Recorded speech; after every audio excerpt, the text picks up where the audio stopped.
నమస్తే. శ్రీ మాత్రే నమః. శ్రీ గురుభ్యో నమః. మనకి ఖగోళంలో అందరికీ తెలిసిందే. ఆహ్, గ్రహాలు సంచారం నిరంతరం చేస్తుంటాయి. అయితే కొన్ని గ్రహాలు ముందు నుంచి వెనక్కి వెళ్ళడము, లేదా ఉన్న స్థానం నుంచి వేరొక స్థానానికి అలా సంచారం చేస్తూ ఉండడంతో కొన్ని గ్రహాలు ఒకదానికొకటి క్లాష్ అంటే ఒక దాంట్లోనే రెండేసి, మూడేసి ఉండిపోవడము, ఇలా రాసుల్లో వాటి యొక్క స్థానాలు మారుతూ ఉండడము, ఇట్లాంటివన్నీ వింతలు మన ఖగోళంలో ఎప్పటికప్పుడు జరుగుతూ ఉంటాయి. అయితే ఆ వింతలు, ఆ గ్రహ చలనాలు ద్వాదశ రాశుల వారికే కాకుండా, అంటే మనుషులకే కాకుండా, దేశ, కాల, మాన పరిస్థితులు, వాతావరణము, న్యాయ వ్యవస్థ, రక్షణ వ్యవస్థ, వ్యవసాయము, ఇలా ప్రతి ఒక్క అంశంలోనూ వాటి యొక్క ప్రభావాన్ని చూపిస్తూ ఉంటాయి. అయితే ఇప్పుడు మనకి మే నెలలో బుధుడు డబల్ సంచారము అంటే డబల్ బొనాంజా లాంటిదనమాట. అంటే గోచార రీత్యా ప్లస్ వక్రగతిలోను తనదైన సంచారాన్ని చేస్తూ ఉన్నాడు. అయితే ఈ సంచారము మే 10వ తారీఖు అంటే ఇంక రాబోయే కాలంలో ముందుగా మేషరాశి నుంచి తన సంచారాన్ని మొదలుపెడుతూ మే 10ని అంటే మే 10కి ముందు నుంచి మేషంలోకి వస్తూ మే 10వ తారీఖు కల్లా ఏం చేస్తున్నాడు, మళ్ళా వెనక్కి వెళ్ళి తిరోగమనంలో మేషరాశిలోంచి రిట్రోగ్రేట్ అవుతున్నాడనమాట. అయితే ఈ రిట్రోగ్రేట్ అవ్వడం వల్ల 31వ తారీఖున ఇలా వెనక్కెళ్ళి ముందుకొచ్చి మళ్ళా వెనక్కెళ్ళి ముందుకొచ్చేటప్పటికి మనకి మే 31 అంటే ఈ నెల ఎండింగ్ వరకు వచ్చేసేటప్పటికి దాంతో పాటు మే 31 నుంచి మళ్ళీ ఎక్కడికి వెళ్తున్నాడు, జూన్ నెలలో వృషభ రాశిలోకి, అంటే ఈ మే నెలంతా ముందుకి వెనక్కి ముందుకి వెనక్కి తిరుగుతూ జూన్ మొదటి దగ్గరికి వచ్చేటప్పటికి వృషభ రాశిలోకి ప్రస్థానం చేస్తున్నాడు. అయితే ఈ ముందుకి వెనక్కి ముందుకి వెనక్కి తిరగడంలో తనదైన శైలిలో ఎలాంటి ఫలితాలు ఇస్తున్నాడు అంటే ఏ ఏ ప్రభావితం అవుతున్నాయి.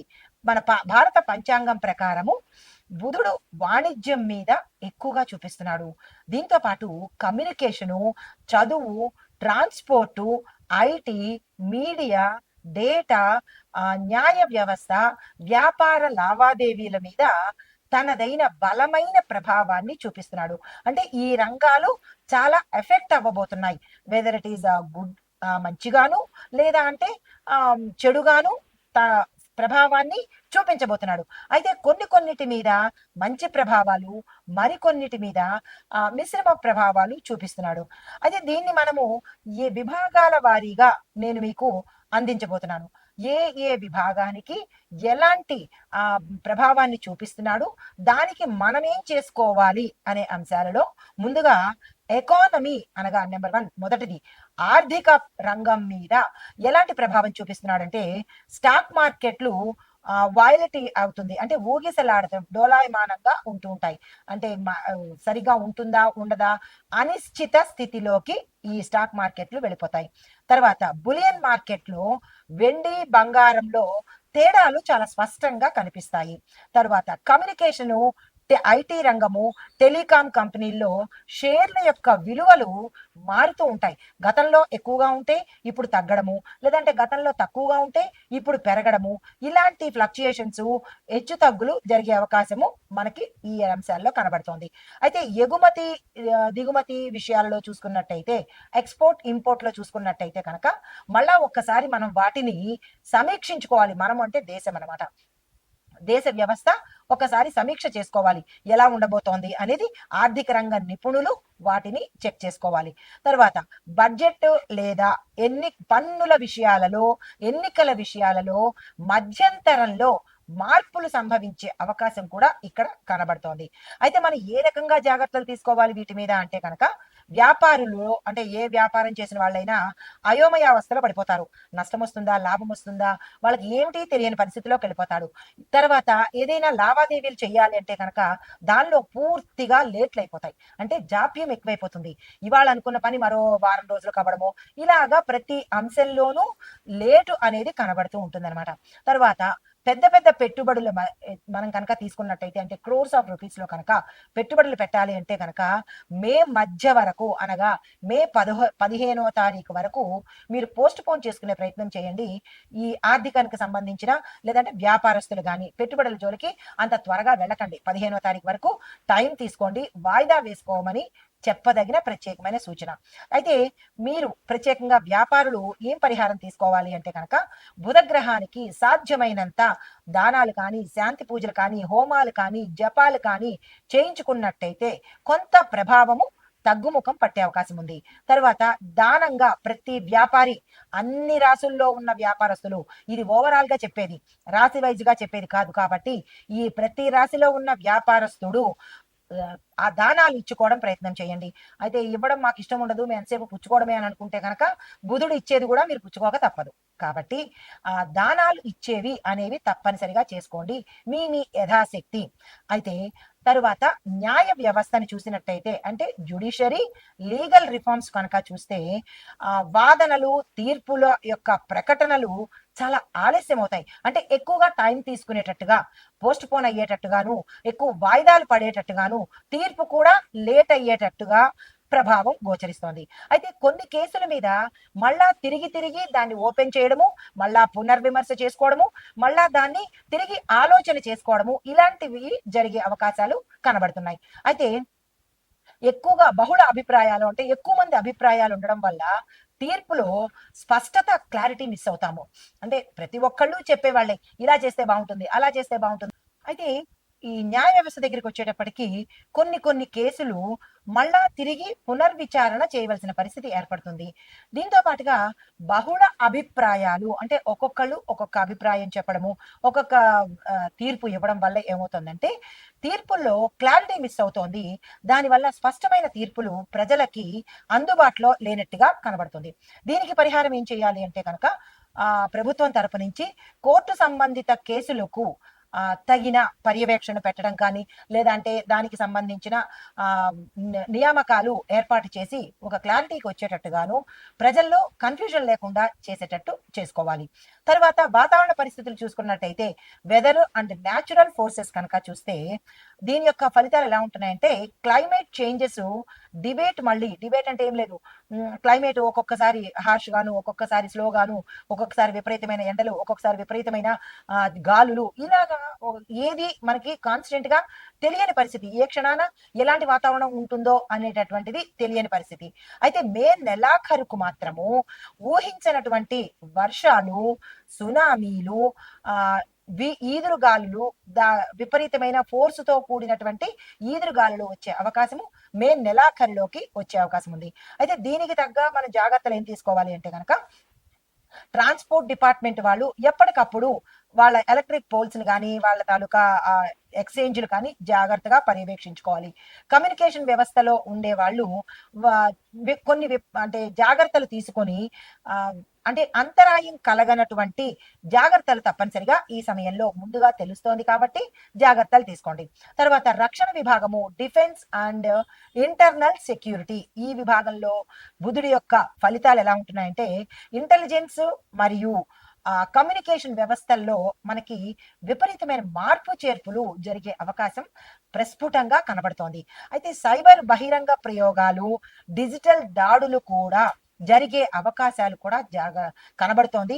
ప్రతి ఒక్కళ్ళు మొబైల్ ఉన్న ప్రతి ఒక్కళ్ళు ఏదైనా లావాదేవీలు చేసుకోవాలన్నా, లేదా అంటే మాటలు మాట్లాడుకోవాలన్నా అప్రమత్తంగా ఉండాలి. ఎవరు కనిపెట్టరు కదా అంటే మన దగ్గరున్న ఈ ఒక్క మొబైల్ చాలు, అదే పెద్ద స్పై కెమెరా అన్నమాట. చాలా జాగ్రత్తగా, అప్రమత్తంగా మొబైల్ ఉన్న ప్రతి ఒక్కళ్ళు జాగ్రత్తగా ఉండవలసిందే ఈ సమయంలో.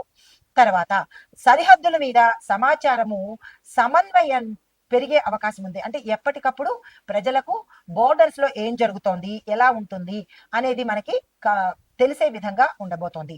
తర్వాత రాజకీయ వ్యవస్థ, పొలిటికల్ గా చూసుకున్నట్టయితే కనుక దీని ఫలితాలు మీడియా, సోషల్ మీడియా యొక్క హవా ఎక్కువగా పెరిగే అవకాశం కనబడుతోంది. రాజకీయ నేతల మధ్య మాటల యుద్ధాలు, పోరులు, తర్వాత అంతర్లీనంగా యుద్ధాలు జరగడము, కొట్లాటలు, తగాదాలు, ఇలా వాళ్ళ మధ్య వాళ్ళకి సయోధ్యత లేని దిశగా అలాంటివి ఇక్కడ ఈ సమయంలో గోచరిస్తోంది. అయితే మరి ఒకటి, ఎన్నికల ప్రచారాల్లో అపోహలు, వాగ్దానాల్లో అస్పష్టత. ఎప్పుడు ప్రచారం చేసేటప్పుడు ఒక క్లారిటీ ఉండదు. ఇది అని, అది అని ఏవేవో చెప్పేయడం. దాని తర్వాత వాగ్దానాలు ఇచ్చేటప్పుడు కూడా అస్పష్టతగా ఉంటుంది. ఒక క్లారిటీ కానీ, పక్కా నమ్మకంగా కానీ, ఏది ఒక నిర్ణయం అనేది లేకుండా అస్తవ్యస్త ధోరణి కనబడుతోంది. మాటల తప్పులు ప్రచార మాధ్యమాల్లో చర్చలుగా జరిగే అవకాశం కనబడుతోంది. ఈ రాజకీయంలో ఉండే ప్రతి ఒక్కళ్ళు మాటను చాలా జాగ్రత్తగా చూసుకునే ప్రయత్నం చేసుకోండి. సామాజిక వ్యవస్థ చూసినట్టయితే, అంటే సొసైటీ అండ్ కల్చర్ చూసినట్టయితే, విద్యార్థులు ఉపాధ్యాయుల మధ్య తగాదాలు, కొట్లాటలు జరుగుతోంది. ఆల్రెడీ ఆ ప్రభావం మనం సోషల్ మీడియాలో చూసేశాము. చెప్పులతో కొట్టడాలు, రాళ్లతో కొట్టడాలు ఇవన్నీ జరుగుతున్నాయి. ఇంకా ఎక్కువగా ఉధృతంగా జరిగే అవకాశము కనబడుతోంది. సోషల్ మీడియాలో సెన్సార్ నియంత్రణ చర్యలు తప్పనిసరిగా పాటించాలి. ఆ చర్యలు, నియంత్రణలు లేకపోవడం వల్ల విచ్చలవిడితనం పెరిగిపోయి అకృత్యాలు, అఘాయిత్యాలు, అంటే మీరు అంటే ఈ సోషల్ మీడియాల వల్ల కొంతమంది లేని నేరాలు చెయ్యాలి అని తెలుసుకోవడం ద్వారాను, కొంతమంది తెలియనివి నేర్చుకోవడం ద్వారాను, ఇలా జరుగుతోంది కదా మనం చేసినా తప్పులేదు అని ఇలాంటివన్నీ అకృత్యాలు జరిగే అవకాశము ఈ సమయంలో చాలా ఎక్కువగా కనబడుతోంది. ఈ మీడియా తరపు వాళ్ళు దీని మీద నియంత్రణ చేసినట్టయితే కొంత సాంఘిక అసాంఘిక పనులు, అంటే సంఘంలో జరిగే అసాంఘిక పనులకు నియంత్రణ అనేది, ఒక కట్టుబాటు అనేది ఏర్పడుతుంది. అయితే మత సంఘర్షణలకు, మాటల గందరగోళాలకు కారణమయ్యే అవకాశం కూడా ఈ సమయంలో చాలా ఎక్కువగా కనబడుతోంది. ప్రతి ఒక్క మనిషి ఏం చెప్పేదంటే, ప్రతి ఒక్క మనిషి చాలా జాగ్రత్తగా, అప్రమత్తంగా ఉండండి. మీకు మీరు ఉండండి, మాటలతో ఉండండి, మీ యొక్క మొబైల్తో కూడా జాగ్రత్తగా ఉండండి. దీనికి చెప్పదగిన పరిహారం ఏమీ లేదు. ఎవరికి వాళ్ళే ప్రత్యేకంగా జాగ్రత్తలు పాటించడమే ఇందుకు పరిహారము. అయితే ఈ మీడియాకు సంబంధించి, ఈ సోషల్ మాధ్యమాలకు సంబంధించి ఎవరైతే అధినేతలు ఉంటారో వాళ్ళు కొంచెం కట్టడి చేస్తే ఇంత అకృత్యాలకు తావు లేకుండా ఉంటుంది. అయితే కమ్యూనికేషన్, ఐటీ, మీడియా రంగాలు చూసుకున్నట్టయితే కనుక టెలికాం మరియు మీడియా రంగాల్లో పెద్ద పెద్ద మార్పులు చోటు చేసుకునే అవకాశం కనబడుతోంది. అంటే మనం ఊహించని చేంజెస్ రాబోతున్నాయి. కొత్త డేటా ప్రైవసీ చట్టాలు మనకి చర్చకు వస్తాయన్నమాట. గవర్నమెంట్ ఏదో పాలసీ పెడుతుంది, అది ప్రతి ఒక్కళ్ళు చర్చించుకుంటారు. అది కాదని, అవునని, ఇంకా ఇలాగా చర్చలు అనేది మొదలవుతూ ఉంటాయి. తర్వాత పెద్ద పెద్ద సంస్థల యొక్క డిజిటల్ ప్లాట్ఫామ్స్ అప్డేట్ అయిపోయి స్కామ్లకు గురి అయిపోవడము, ఆ సీక్రెట్ ఓపెన్ అయిపోవడం జరుగుతుంది. కాబట్టి మీరు ఏదైతే డేటాని పెద్ద పెద్ద సంస్థలు వాయిస్లో కానీ లేదా డేటాల్లో కానీ సేవ్ చేసుకున్నట్టయితే అవి కొంతవరకు ఉండొచ్చు. అవి కూడా తస్కరించబడే అవకాశాలు, ఈ స్కామర్లు కూడా ఎక్కువయ్యే అవకాశాలు కనబడుతోంది. ఇలాంటి వాటి కాకుండా ఇంకో కొత్తగా ప్రత్యామ్నాయంతో దాచుకునే ప్రయత్నాలు వెతుక్కోవాల్సింది. అయితే మొత్తంగా చూసినట్టయితే ఈ ఈ ఆయా రంగాలలో బుధుడు యొక్క పరిణామాలు చాలా తీవ్రంగా కనబడుతున్నాయి. అయితే ఇప్పుడు మనం ఇందాకటి వరకు పంచాంగం ప్రకారం చూసుకున్నాము. అయితే ఇప్పుడు ఖగోళ శాస్త్ర పరంగా చూసినట్టయితే బుధుడు సూర్యుడికి అత్యంత సమీపంలో ఉండే గ్రహము. అందువల్ల చాలా ఫాస్ట్ గా మూవ్ అవుతూ ఉంటాడు. ఈ సమయంలో భూమి నుండి చూసినప్పుడు బుధుడు ముందుకు పోకుండా వెనక్కి మళ్ళేలాగా కనిపిస్తూ ఉంటాడు. దీన్నే మనం ఏమంటాము, వక్రగతి అని పిలుస్తుంటాము. అయితే దీని పరంగా మనకి ఎలా ఉండబోతోంది అంటే కనుక, ఏప్రిల్ 19 నుంచి బుధుడు మేషరాశిలో ప్రవేశించేశాడు. అయితే ఈ ప్రవేశం వల్ల మళ్ళా తిరిగి వక్రమయ్యాడు. ఇందాక మనం అనుకున్నట్టుగా మీకు కన్ఫ్యూజన్ రావచ్చు, అందుకే ఇంత క్లారిటీగా తిరిగి చెప్తున్నాను. కన్ఫ్యూజన్ ఇందులో లేదు. మే 19 నుంచి ముందుకొచ్చాడు, మళ్ళా ఏప్రిల్ 19ని ముందుకొచ్చాడు, మళ్ళా మే 19కి వెనక్కి వెళ్ళి 10వ తారీఖుకి ముందుకు రావడము, ఇలాంటివి జరుగుతున్నాయి. దీనిలో ఏమవుతోందంటే బుధుడు మీన రాశిలో, అంటే క్షేత్ర సరిహద్దుల్లోకి వస్తాడు, అంటే సెంటర్ పాయింట్ గా వస్తాడు. ఈ వచ్చినప్పుడు బలహీనమైన స్థితిలో, అంటే బలహీనంగా ఉంటాడు కాబట్టి ఇలాంటి విపరీతాలు చోటు చేసుకుంటున్నాయి. మళ్ళా మే 20 నుంచి తిరిగి యథాస్థితిలోకి వెళ్ళిపోతాడు, అంటే డైరెక్ట్ గా తన ప్రయాణాన్ని సాగించుకుంటూ ఉంటాడు. అయితే ఈ ప్రయాణంలో జ్యోతిష పరంగా చూసినట్టయితే మేషరాశిలో బుధుడు మంగళుడితో ఉండడం వల్ల ఆధిపత్యాన్ని ప్రదర్శిస్తూ ఉంటాడు. ఎప్పుడైతే బుధుడు ఆధిపత్యాన్ని ప్రదర్శించాడో అది శత్రుస్థానం కాబట్టి మంచి చెయ్యకుండా చెడుని ఎక్కువగా చేసేటట్టుగా చేస్తాడు. తర్వాత ఈ చెడు మనకి ఎక్కడ కనబడుతుంది అంటే కనుక మన బుద్ధిలోను, వాక్కులోను, లావాదేవీల్లోనూ, సమాచార వ్యవహారాల్లోనూ గందరగోళ స్థితి ఏర్పడుతుంది. అయితే తప్పుడు సమాచారము ఎక్కువగా ప్రజల్లోకి వెళ్ళిపోతూ ఉంటుంది. దీని ఆధారంగా మనం తీసుకునే నిర్ణయాలు ప్రమాదకరమైనవి అవుతాయి. కాబట్టి ఈ సమయంలో నేను ఇంత విపులీకరంగా చెప్తున్నాను కాబట్టి ఒకటికి 2 సార్లు విని జాగ్రత్తలు తీసుకునే ప్రయత్నం తప్పనిసరిగా చేసుకోండి. అయితే ఈ గందరగోళపు ప్రకటనలు మీడియా వాళ్ళు చేయడం కానీ, ఏదైనా ఇంకొక ఇతరత్రా కానీ ఈ ప్రకటనలు వచ్చినప్పుడు త్వరపడి నిర్ణయాలు తీసుకోకండి. తరువాత మాటలు తొందరగా బయటకి వెళ్ళే ప్రయత్నం చేసుకోకండి. మీ యొక్క ఎక్కువగా జాగ్రత్తలు తీసుకునే ప్రయత్నం చేసుకోండి. అయితే విశేషమైన జ్యోతిష్య ఫలితాలు ఇప్పుడు చెప్తాను. దీనిలో బుధుడు ఒకే రాశిలో 21-25 రోజులు ఉంటాడు కాబట్టి ఈ రాశిలో ఉన్నప్పుడు సుమారు 65-70 రోజులు ఇక్కడే ఉండే అవకాశాలు కనబడుతున్నాయి. అంటే దాదాపుగా 70 రోజులు మేషరాశిలోనే బుధుడు ఉంటున్నాడు. ఈ బుధ ప్రభావము ఎలా ఉంటోంది అనేది ఇప్పుడు మనము మేషాది ద్వాదశ రాశుల వారికి ఎలా ఉండబోతోంది. ఇప్పటి వరకు మనము దేశకాలమాన పరిస్థితులు, ఏ సమయంలో బుధుడు ఉంటాడు, ఏ సమయంలో వెనక్కి వెళతాడు అనేది జ్యోతిష పరంగాను, పంచాంగ పరంగాను, ఖగోళ పరంగాను మీకు సవివరంగా అందజేశాను. తదుపరి రాశి వృషభ రాశి. ఈ రాశిలో ఉండే విద్యార్థులకు కొత్త కోర్సులకు చాలా అనుకూలమైన సమయము. ఉద్యోగస్తులకు ప్రమోషన్స్ వచ్చే అవకాశం కనబడుతోంది.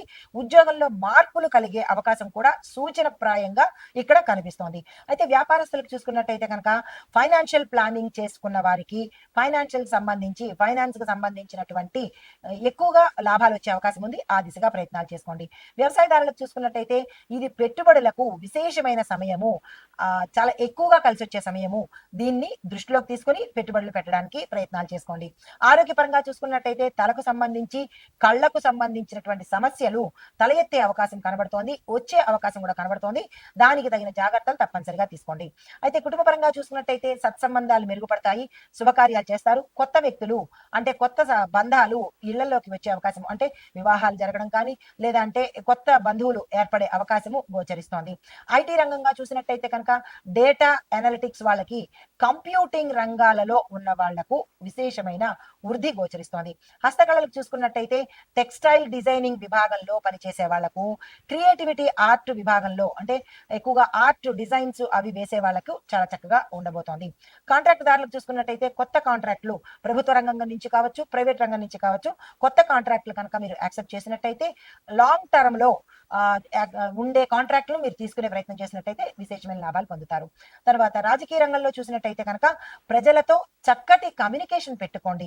ఉన్నది ఉన్నట్టుగా చెప్పే ప్రయత్నం చేస్తేనే మంచి అవకాశాలు రావడంతో పాటు మీరు కలకాలం నిలదొక్కునే అవకాశాలు కూడా ఉన్నాయి.